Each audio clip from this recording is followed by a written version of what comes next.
eu percebi, principalmente na semana posterior à eleição, eu percebi que praticamente todos os meus atendimentos eu tinha que abordar o tema da política. Não com a questão ideológica, não influenciando os pacientes para nenhum lado, porque não é esse meu papel como psicóloga, mas tendo que acolher os pacientes pela ansiedade que eles vinham sentindo diante do momento político.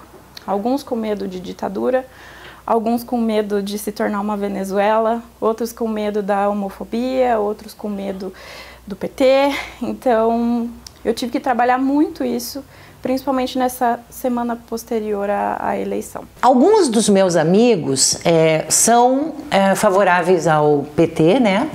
E são da esquerda, compactuam com essas ideias. Eu não os recrimino, eu acho que cada um deve ter a sua ideia, né? Seu partido, sua ideologia, né?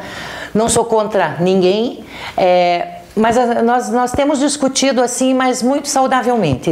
Nós não nos xingamos.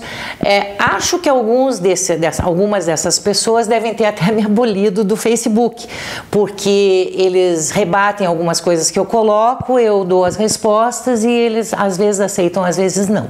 Eu resolvi estudar o assunto, pesquisar, me informar, para daí poder me posicionar. Com isso eu acabei me posicionando mais à esquerda. E isso é uma coisa que acaba gerando muitos conflitos hoje em dia em qualquer grupo social. Eu tenho primos, primas, tios, tias, gente que eu sempre me dei muito bem, que eu nunca tive nenhum problema pessoal, continuo não tendo problema pessoal. Agora acontecem esses atritos por conta de opinião política.